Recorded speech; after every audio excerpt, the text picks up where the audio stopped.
जब भी किसी व्यक्ति के द्वारा जो चेक बाउंस का केस होता है उसका ऑनलाइन स्टेटस चेक किया जाता है, तो चेक बाउंस के केस में बहुत सारे मामलों में एक स्टेटस आता है केस का। केस स्टेटस जो होता है वो होता है केस डिस्पोज्ड, और नेचर ऑफ डिस्पोजल में देखेंगे तो लिख के आएगा अनकंटेस्टेड पीओ कंजाइंड। तो क्या इसका मतलब कि केस डिसाइड हो गया है? क्या होता है इसका मतलब? क्या दोबारा केस खुलने की संभावना है? आज की इस वीडियो में इसी पॉइंट पर बात करेंगे।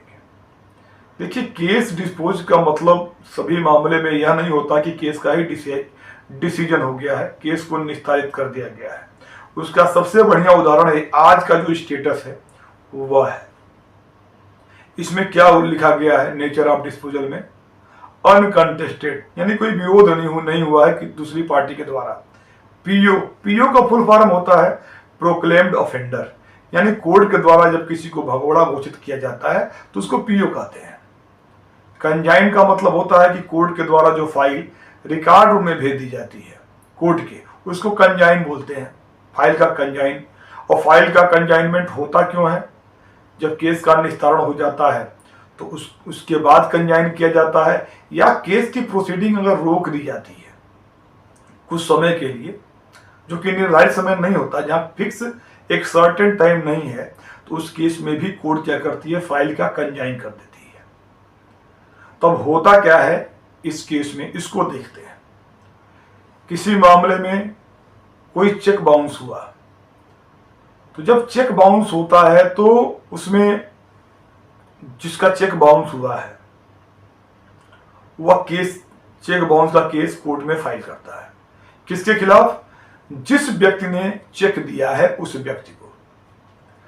अब जिसने चेक दिया वह इस केस में एक्यूज होता है, और जिसने चेक लगाया कैश कराने के लिए लेकिन चेक कैश नहीं हुआ तो वो हो गया शिकायतकर्ता।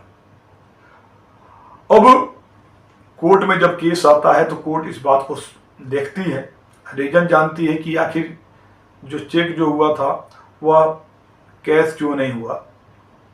उसके बाद उस मामले का संज्ञान लेके सम्मन जारी करती है एक्यूज पर्सन को, जिसने चेक दिया था उसको। सम्मन लेकर एक प्रोसेस सर्वर उस एक्यूज पर्सन के एड्रेस पर जाता है। वहां पे शायद एक्यूज पर्सन के द्वारा या उसके किसी रिश्तेदार के द्वारा या घर वालों के द्वारा अगर उस सम्मन को रिसीव कर लिया जाता है, तो जो भी व्यक्ति उसको लेकर जाता है सम्मन को, उसको बोलते हैं प्रोसेस सर्वर। वह एक रिपोर्ट बनाता है कि सम्मन तामील शुदा है और उस रिपोर्ट को कोर्ट में भेज देता है। वह रिपोर्ट अगली डेट पर, जो डेट नियत की गई है कोर्ट के द्वारा, उस डेट पर उस फाइल में लगा दी जाती है। और जब उस फाइल को देखते हैं, जब उसका नंबर आता है, तो यह देखते हैं कि इसमें क्या हुआ, सम्मन जो है वो तामील हो गया है। इसका मतलब कि एक्यूज पर्सन को यह जानकारी हो गई है कि उसके खिलाफ एक केस है और जिसकी डेट आज की है। उसके बाद कोर्ट के द्वारा आवाज लगवाई जाती है कोर्ट में, कोर्ट से बाहर। अगर वह एक्यूज पर्सन आया होता है तो कोर्ट में वह पेश हो जाएगा और कोर्ट की प्रोसीडिंग आगे हो जाएगी। लेकिन अगर वह एक्यूज पर्सन कोर्ट में नहीं आया है, कोर्ट की प्रोसीडिंग से बचना चाह रहा है, तो एक दो बार आवाज लगाने के बाद जज साहब उसमें क्या करते हैं, चूंकि यह सम्मन जो है वो तामील शुदा है रिपोर्ट के हिसाब से, तो यह मानते हैं कि उस व्यक्ति को जानकारी हो गई है कि उसके खिलाफ एक केस पड़ा हुआ है जिसकी तारीख आज की थी, लेकिन फिर भी वह जानबूझकर कोर्ट में नहीं आया। तो जज साहब अब उसके खिलाफ वारंट जारी करते हैं। पहले जो वारंट जारी करेंगे वो वारंट होता है बेलेबल वारंट। बेलेबल वारंट का मतलब यह होता है कि उसमें एक अमाउंट तय की जाती है कोर्ट के द्वारा, 5,000 की हो सकती है या 10,000 की हो सकती है।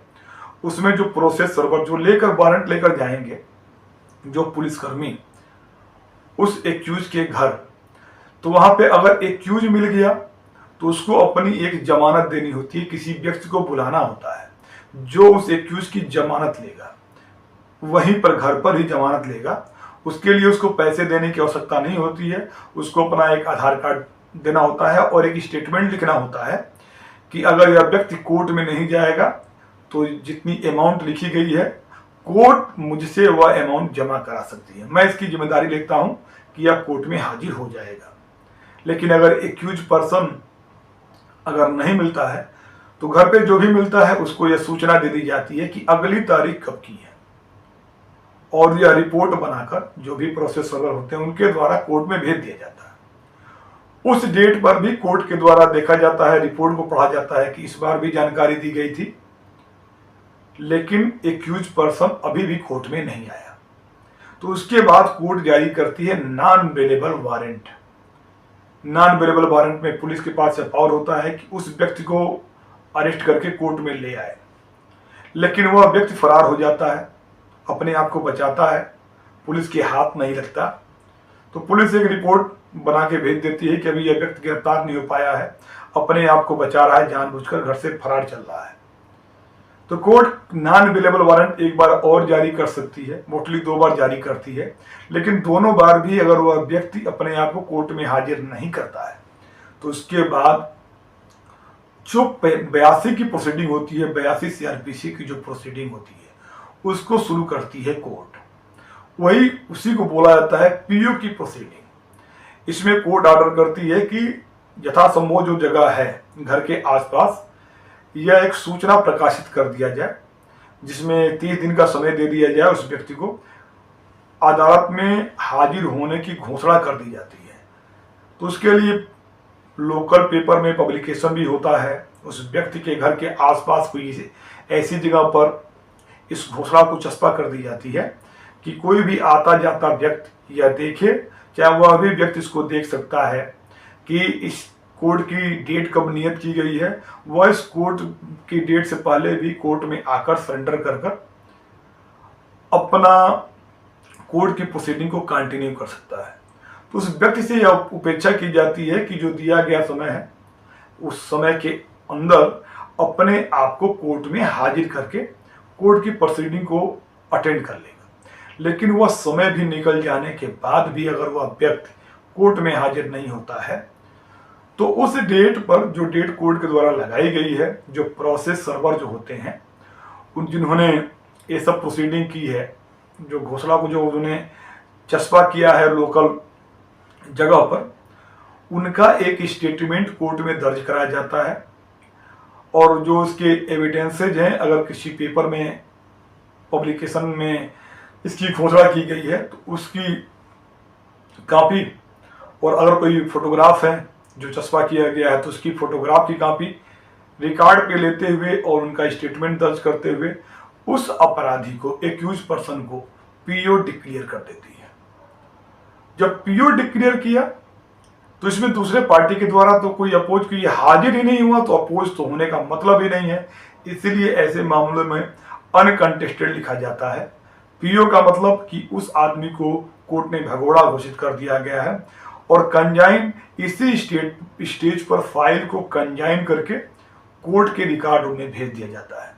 क्योंकि यह तो फिक्स ही नहीं है कि अब यह व्यक्ति पकड़ा कब जाएगा, 10 दिन के बाद पकड़ा जाएगा कि 10 महीने के बाद या 10 साल के बाद, क्योंकि कोई फिक्स समय नहीं होता है। इसलिए इस फाइल को रिकॉर्ड में भेज दिया जाता है।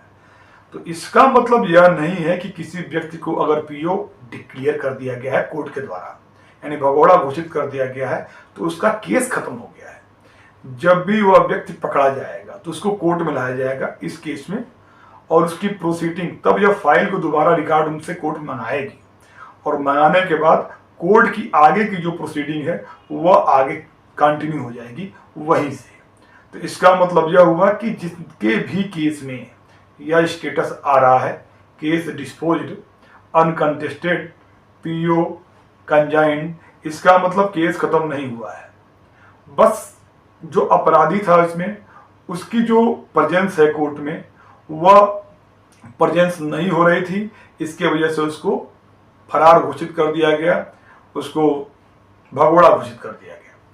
जब भी वह व्यक्ति पकड़ा जाएगा तो यह केस की फाइल दोबारा रीओपन होगी, दोबारा इसकी प्रोसीडिंग चलेगी। तो उम्मीद करता हूं दी गई इन्फॉर्मेशन आपको समझ में आई होगी। फिर भी कोई सवाल है, कोई सुझाव है, कमेंट बॉक्स में दीजिएगा, रिप्लाई देने का प्रयास करूंगा जल्द से जल्द। Thank you for